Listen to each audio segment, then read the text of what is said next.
राधे राधे दोस्तों, आज की वीडियो में हम शिव महापुराण की 7 संहिताएं में से प्रथम संहिता विद्येश्वर संहिता की कथा सुनेंगे। विद्येश्वर संहिता में कुल 25 अध्याय है और ये शिव महापुराण का प्रथम खंड भी है। आज की वीडियो में हम विद्येश्वर संहिता के प्रथम अध्याय से लेकर 10वें अध्याय तक की कथा सुनेंगे। अध्याय शुरू करने से पहले महादेव का ध्यान करें। ओम नमः शिवाय। प्रथम अध्याय तीर्थराज में मुनियों का समागम प्रारंभ।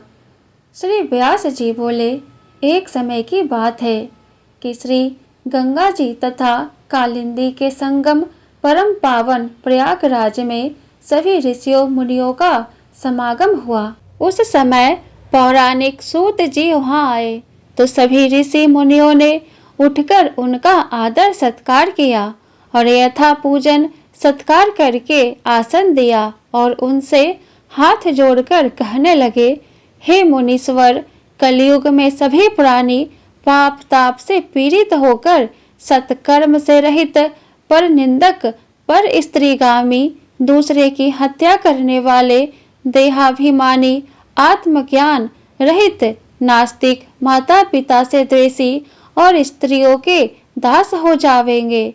वैसे भी संस्कार से हीन, अपने धर्म से रहित कुमार्गगामी होंगे। ऐसे ही शूद्र भी अपने कर्म को छोड़कर तिलक छापा लगाकर ब्राह्मणों का सा आचार करने वाले, नकली तपस्वी, ब्राह्मणों के तेज हरता, शालिग्राम आदि पाषाणों का दंभ से पूजन करने वाले कुकर्मी, विद्यावाद विवादी, धर्मलोपक, दंभी, अभिमानी, क्रूर, धर्म वर्ण के नाशक, दुष्कर्मी होंगे।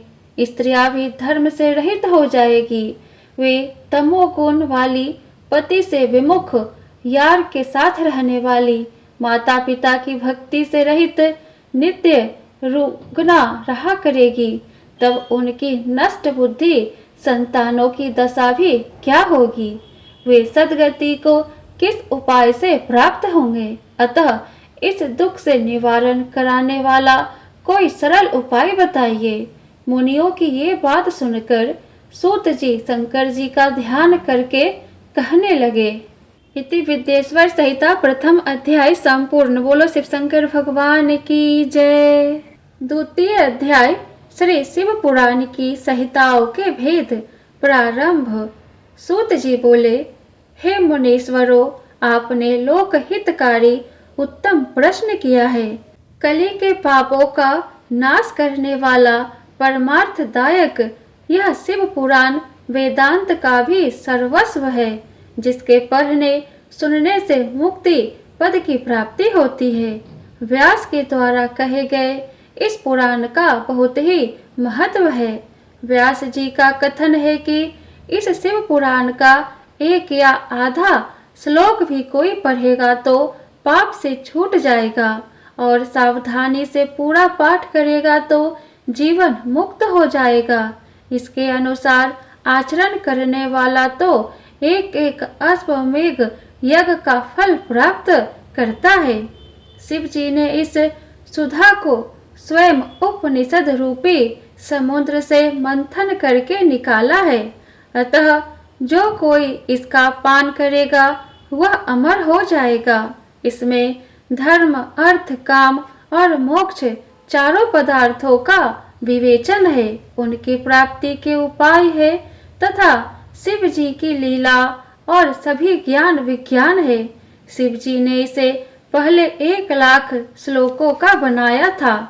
पहला विद्येश्वर संहिता, दूसरा रुद्र संहिता, तीसरा विनायक संहिता 10-10 हजार श्लोकों की तथा चौथा उमा संहिता और पांचवा मातृ संहिता 8-8 हजार श्लोकों की, छठा एकादश रुद्र संहिता 13,000, सातवां कैलाश संहिता 6,000 श्लोक, आठवां शतरुद्र 3,000, 9 कोटि रुद्र 9,000, 10 सहस कोटि रुद्र 11,000, 11 मानवीय संहिता 10,000, 12 धर्म संहिता 12,000 की थी, परंतु अब कलयुगी जीवों के उद्धार हेतु शिव जी ने 24,000 श्लोकों का ही कर दिया है। अब इसमें एक विद्येश्वर संहिता, दूसरा रुद्र संहिता, तीसरा सतरुद्र संहिता, चौथा कोटि रुद्र संहिता, पांचवा श्री उमा संहिता, छठा श्री कैलाश संहिता, सातवां वायतीय संहिताएं है। जो सप्त संहितामय शिव पुराण का पाठ करता है वह जीवन मुक्त हो जाता है। यह सब पुराणों में श्रेष्ठ तथा जीवों का कल्याण कारक है। द्वितीय अध्याय संपूर्ण। बोलो शिव शंकर भगवान की जय। तृतीय अध्याय ब्रह्मा जी का उपदेश प्रारंभ। सूत जी बोले, हे ऋषियों, पूर्व काल में जब कल्पों का नाश हो गया और उसमें बाद में पुनः इस कल्प का प्रादुर्भाव हुआ, तब 6 कुलीन मुनियों ने सृष्टि के आरंभ होने पर विचार किया कि सबसे परे है या नहीं। इसके निर्णय के लिए ये लोग ब्रह्मा जी के पास गए। ब्रह्मा जी ने कहा कि जो सबसे पहले उत्पन्न हुआ है उसमें मन वाणी की कोई गति नहीं है, अतः जो ब्रह्मा, इंद्र, रुद्र आदि महाभूतों और इंद्रियों की उत्पत्ति एवं सारे जगत की उत्पत्ति करने वाला है वही सबसे परे है। ऐसे सर्वज्ञ जगदीश्वर महादेव जी ही है जो भक्ति के द्वारा दर्शन देते हैं। रुद्र आदि देव भी उनके दर्शनों की अभिलाषा करते हैं। उनके प्रसाद से, भक्ति से ही उनके प्रसाद की प्राप्ति होती है। जिस प्रकार बीज से अंकुर और अंकुर से बीज की उत्पत्ति होती है, अतः आप लोग महादेव जी की प्रसन्नता के लिए एक दीर्घ यज्ञ का सत्र मनाइए, जिसमें शिवजी की कृपा से आपको साध्य और साधन का ज्ञान होगा। मुनियों ने पूछा, हे भगवान, यह साध्य और साधन क्या है? ब्रह्मा जी ने कहा कि साध्य शिव पद है और साधन उनकी सेवा करना है। वेद विधि से उनकी आराधना करने पर उनकी प्राप्ति होती है। जो जैसा करता है उसे वैसा ही फल मिलता है। कान से सुनना, वचन से कहना तथा मन से मनन करना भी एक महान साधन है, क्योंकि वे महेश्वर सर्वथा ही सुनने, कीर्तन करने तथा मनन करने योग्य है। अतः साध्य तक पहुँचने के लिए साधन पर जुट जाना चाहिए। गुरु के द्वारा शिव योग को प्राप्त करे। पहले कुछ क्लेश अवश्य आ सकता है, परंतु बाद में परमानंद की प्राप्ति होती है। इति तृतीय अध्याय संपूर्ण। बोलो शिव शंकर भगवान की जय। चतुर्थ अध्याय सनत कुमार व्यास संवाद। मुनियों ने पूछा कि ब्रह्मा जी, श्रवण, मनन और कीर्तन क्या है, कैसे किए जाते हैं? ब्रह्मा जी ने कहा, ईश्वर के रूप, गुण, नाम तथा उनकी लीलाओं से अपनी पूजा और जप द्वारा रुचि पैदा करना तथा निरंतर युक्तियों सहित अपने मन को उनके सम्मुख करना मनन कहलाता है। पर ब्रह्मा, महादेव जी अथवा शंभु भगवान के नामों का बार बार उच्चारण करना या जाप करना ही कीर्तन है तथा दृढ़ता से भगवत संबंधी शब्दों का कानों से श्रवण करना ही श्रवण है। सत्संग में बैठकर महादेव जी की कृपा से श्रवण और कीर्तन करके तब उसका मनन करे, यह सर्वोत्तम मनन है। इससे आत्मा पवित्र होती है। सूत जी बोले, हे मुनियों, मैं इस साधन के बारे में एक प्राचीन इतिहास सुनाता हूँ, सो सुनो। एक समय सरस्वती के तट पर मेरे गुरुदेव भगवान व्यास जी तप कर रहे थे। तभी वहां सनत कुमार जी ने उनसे आकर पूछा, हे भगवान, शिव जी तो प्रत्यक्ष ही सहायक हैं, फिर आप ऐसा तप क्यों कर रहे हैं? व्यास ने उत्तर में कहा कि मैं मुक्ति के लिए तप कर रहा हूँ। तब सनत कुमार जी बोले, हे व्यास जी, ऐसा ही भ्रम मुझे भी हुआ था।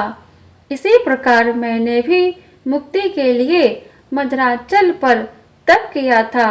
तब शिव जी की आज्ञा से नंदीश्वर ने मुझे बताया कि शिव जी के कीर्तन, श्रवण तथा मनन द्वारा ही मुक्ति मिल जाती है। तब मेरा भ्रम दूर हो गया। अतः व्यास जी आप भी ऐसा ही करें। ऐसा बताकर सनत कुमार जी चले गए। इस पर ऋषि ने पूछा कि जो श्रवण, कीर्तन, मनन नहीं करता वह बिना यत्न के कैसे मुक्त हो सकता है? कृपा कर यह हमें बतलाइए। इति चतुर्थ अध्याय संपूर्ण। बोलो शिव शंकर भगवान की जय। पांचवा अध्याय लिंगेश्वर परिचय प्रारंभ। सूत जी बोले, हे ऋषियों, आपके प्रश्न के अनुसार यदि पुरुष श्रवण, कीर्तन, मनन ना करे और शिवलिंग की स्थापना कर पूजन करे तो वह संसार सागर से तर जाएगा। मैंने श्री गुरुमुख से सुना है कि शिव जी पर ब्रह्म स्वरूप, निष्फल, कला रहित तथा काल सहित है। इस निष्फल में निराकार लिंग की प्रधानता है। वे सभी कलाओं से युक्त है और साकार निराकार से ही शिव जी ब्रह्मा संयज्ञ भी है। अतः लोग शिव के साकार तथा निराकार दोनों रूपों को पूजते हैं। प्राचीन समय में ब्रह्मा विष्णु के विवाद में उन्होंने शिवलिंग में प्रकट हो दर्शन दिया था। तभी से शिव का निष्फल लिंग जगत में पूज्य हो गया है। इससे कल्याण, भोग और मोक्ष की प्राप्ति होती है। पांचवा अध्याय संपूर्ण। बोलो शिव शंकर भगवान की जय। छठा अध्याय ब्रह्मा और विष्णु का विवाद प्रारंभ। नंदीकेश्वर बोले, पूर्व समय में भगवान विष्णु अपने पार्षदों के साथ लक्ष्मी जी सहित शेष शैया पर शयन कर रहे थे। तब ब्रह्मा जी वहां स्वयं ही जा पहुँचे और विष्णु को पुत्र संबोधन करके पूछा, हे पुत्र, तू कौन है? उठ, तू मुझे देख, मैं तेरा ईश्वर यहाँ आया हूँ। विष्णु यह सुनकर क्रोध को दबाते हुए उनसे बोले, हे पुत्र, तुम्हारा कल्याण हो, आओ बैठो, मैं तुम्हारा पिता हूँ। कहो, तुम्हारा मुख टेढ़ा क्यों हो गया है? ब्रह्मा जी बोले, समय के फेर से तुझे अभिमान हो गया है। हे पुत्र, मैं तुम्हारा रक्षक हूँ, इस समस्त जगत का पितामह हूँ। विष्णु बोले, अरे चोर, तू अपना बड़प्पन क्या दिखाता है? सारा जगत तो मुझ में निवास करता है। तू मेरी ही नाभि कमल से पैदा हुआ और मुझसे ऐसी बातें कर रहा है। इस प्रकार उन दोनों में विवाद बढ़ गया। वे दोनों अपने को प्रभु कहते कहते आपस में युद्ध करने लगे। उनके वाहन भी आपस में लड़ने लगे। दोनों के प्रहार से देवता लोग व्याकुल होकर कांपने लगे कि जब आप दोनों ही अराजकता उत्पन्न करते हो तो यह सारी सृष्टि शिव जी की ही है, जिन शूल मणि के बिना एक तिनका भी इधर उधर नहीं हो सकता। अतः हम लोग शिव जी के पास जाते हैं। ऐसा कहकर वे सभी वहां पहुंचे जहां महादेव जी पार्वती जी के साथ सभा में मणिमय सिंहासन पर विराजमान थे। देवों को आया देख तथा प्रणाम करते देखकर शिव जी ने पास बुलाया और उनसे कहने लगे। इति छठा अध्याय संपूर्ण। बोलो शिव शंकर भगवान की जय। सातवां अध्याय शिव निर्णय प्रारंभ। श्री महादेव जी बोले, हे देवताओं, मैंने सुना है कि ब्रह्मा और विष्णु का घोर युद्ध हो रहा है। इस से तुम लोग महान दुख में हो, तुम घबराओ नहीं। तब शिवजी अपने 100 गणों के साथ वहां पहुंचे। प्रथम तो वे बादलों में छिपकर उनका भीषण युद्ध देखने लगे। वे परस्पर एक दूसरे के वध की इच्छा से महेश्वर तथा पाशुपत अस्त्रों का प्रयोग कर रहे थे, जिनके प्रयोग करने पर त्रिलोक्य भस्म हो जाता है।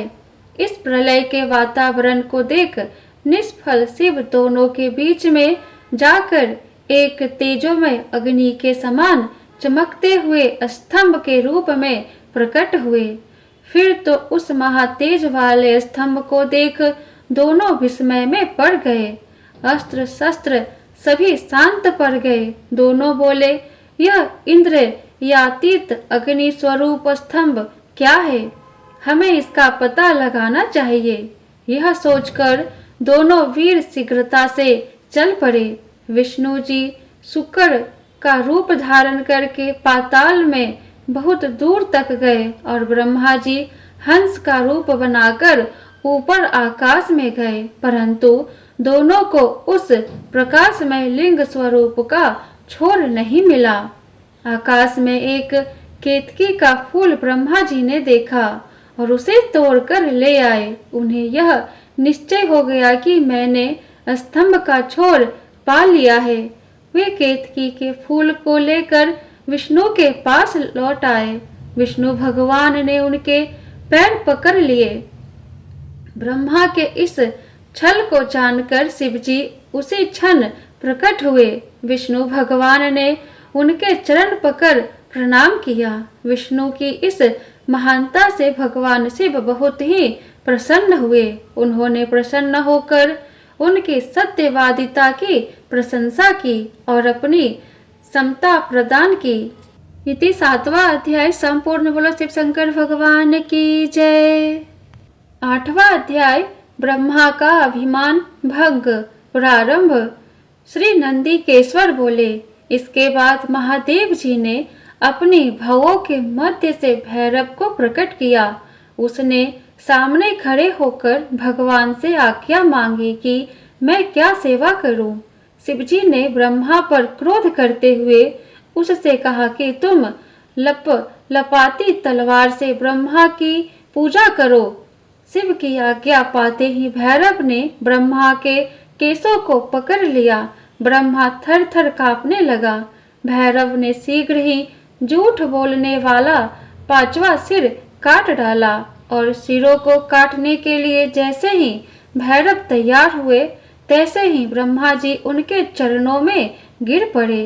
इसके बाद विष्णु भगवान ने आंखों में आंसू भरकर भगवान शिव के चरणों में गिरकर ब्रह्मा के लिए क्षमा मांगी। विष्णु जी ने कहा, हे प्रभु, प्रारंभ में आपने कृपा करके ब्रह्मा जी को 5 सिर प्रदान किए थे, अब एक सिर तो कट गया। हे प्रभु, अब आप प्रसन्न हो जाओ। भैरव ब्रह्मा को छोड़कर कहने लगे, हे ब्रह्मा, तुमने अपनी प्रतिष्ठा और ईश्वरत्व के लिए छल किया है, अतः तुम सत्कार, स्थान और उत्सवों से विहीन किए जाते हो। ब्रह्मा जी शिव जी से वरद और स्वामी कहकर अपना 5वां मुख मांगने लगे, परंतु शिवजी ने कहा, अराजकता के भय से मैं विश्व की स्थिति बिगाड़ने नहीं दूंगा। हे पुत्र, जो अपराधी है उन्हें तुम दंड प्रदान करो। तुम गणों के अधिपति होकर रहो, लोक मर्यादा का पालन करो। इसके बाद शिव जी ने केतकी के फूल से कहा, तू भी मिथ्याभासी है, अतः तू भी मेरी पूजा के योग्य नहीं है। शिव गणों ने उसे दूर भगा दिया। वह शिव से विनय पूर्वक बोली, हे नाथ, मुझे कुछ तो सफल कीजिए, मेरा पाप क्षमा कीजिए। हे प्रभु, आपकी कृपा से क्या दुर्लभ है। शिवजी बोले कि मेरा वचन मिथ्या कभी नहीं हो सकता। मैं तो तुझे स्वीकार नहीं करूंगा, परंतु मेरे भक्त तुझे स्वीकार कर लेंगे। इस प्रकार तेरा जन्म सफल हो जाएगा। मेरे मंडप की रचना में सिर मोर तू ही रहेगी। इस प्रकार ईश्वर ब्रह्मा केतकी और विष्णु पर कृपा करके देवों के पास आए। देवों ने शिव का पूजन कर स्तुति की। पुनः शिव जी अपनी सभा में जा बैठे। इति 8वां अध्याय संपूर्ण। बोलो शिव शंकर भगवान की जय। 9वां अध्याय शिव जी का ज्ञानोपदेश प्रारंभ। श्री नंदीकेश्वर बोले, ब्रह्मा विष्णु हाथ जोड़कर शिव जी के अगल बगल खड़े हो स्तुति करने लगे। इससे शिव प्रसन्न होकर उनसे बोले, हे वत्स, तुमने आज महान दिन में मेरी पूजा की है, इससे मैं बड़ा संतुष्ट हूँ। आज से इस दिन का नाम शिवरात्रि होगा। यह बड़ा पवित्र दिन है। पवित्र तिथि इस शिवरात्रि के दिन जो मेरे लिंगेश्वर की पूजा करेंगे वे मुक्त हो सकते हैं। जो प्रपंच रहित इसी एक दिन भी मेरी पूजा करेगा वह 1 वर्ष की निरंतर पूजा का फल पावेगा। मेरा लिंग रूप जो स्तंभ प्रकट हुआ था वह आद्रा नक्षत्र जो अघन में आद्रा नक्षत्र में उमा सहित मेरी पूजा मेरे रूप लिंग या बेर लिंग में करेगा अथवा दर्शन ही करेगा वह मुझे कार्तिकेय के समान परम प्रिय होगा। शिवरात्रि में दर्शनों का ही महान फल है। पूजन का फल तो वाणी से कहा भी नहीं जा सकता। तुम दोनों की युद्ध भूमि में जहाँ मेरा लिंग प्रकट हुआ है वह अरुणाचल के नाम से प्रसिद्ध होगा। यहाँ पर शरीर छोड़ने वालों की मुक्ति अवश्य हो जाएगी। जो मुझ परमेश्वर की लिंगेश्वर रूप में पूजा करेंगे उन्हें चारों प्रकार की मुक्ति प्राप्त होगी। इति 9वां अध्याय संपूर्ण। बोलो शिव शंकर भगवान की जय। 10वां अध्याय ब्रह्मा विष्णु को शिव उपदेश प्रारंभ। यह सुनकर ब्रह्मा और विष्णु जी बोले, हे प्रभु, हमें सर्ग आदि के 5 कृत्य का लक्षण सुनाओ। शिव जी बोले, यद्यपि मेरे सभी कार्य ज्ञान गृहा है तथापि मैं तुम्हें सुनाता हूँ। हे पुत्रों, सृष्टि स्थिति संहार तिरोभाव और अनुग्रह ये मेरे 5 प्रकार के कर्म जगत में नित्य सिद्ध है। इनमें संसार के प्रारंभ करने को सर्ग कहा गया है, उसको स्थिर रखने को स्थिति, नष्ट करने को संहार कहा है, इधर उधर बदलने को तिरोभाव तथा संसार से मुक्ति का नाम अनुग्रह है। ये मेरा पंचकृत्य है। इस पंचकृत्य को चलाने के लिए ही मेरे पास 5 मुख है। चारों दिशाओं में 4 मुख तथा मध्य में 5वां है जिसे विद्वान ही जानते हैं। 5वें कृत्य अनुग्रह को कोई भी नहीं पा सकता है। तुम भी अपने उस कर्म को भूल बैठे। तुम में मूर्ता आ गई थी। अब तुम चाहते हो तो मेरा ओमकार नाम का मंत्र जपो, जिससे तुम में अभिमान नहीं रहेगा। तब शिवजी ने ब्रह्मा विष्णु को उत्तर की ओर मुख करके इसका उपदेश किया कि तब ब्रह्मा विष्णु दोनों ने नमस्कार करके स्तुति की। हे सर्वेश, आपको नमस्कार है। हे संसार के बनाने वाले 5 मुख वाले, आपको प्रणाम है। गुरुदेव शिव ने प्रसन्नता पूर्वक कहा, हे पुत्रों, तुमको मैंने सभी तत्वों का वर्णन करके मंत्र भी बतला दिया। इसे जप कर मुझे प्रत्यक्ष जान सकोगे। यह मंत्र भाग्य विधायक और ज्ञान देने वाला है। इससे मेरे पद की प्राप्ति होती है। ऐसा उपदेश करके शंकर जी वहां से अंतर ध्यान हो गए। इति 10वां अध्याय संपूर्ण। बोलो शिव शंकर भगवान की जय। वीडियो पसंद आया हो तो वीडियो को लाइक कर दे और चैनल को सब्सक्राइब नहीं किए हैं तो चैनल को सब्सक्राइब करके बेल आइकन को ऑन कर ले, जिससे मेरी आने वाली वीडियो की नोटिफिकेशन सबसे पहले आपको मिले। तो फिर मिलती हूँ मैं आपसे नेक्स्ट वीडियो में। जय श्री कृष्णा, राधे राधे।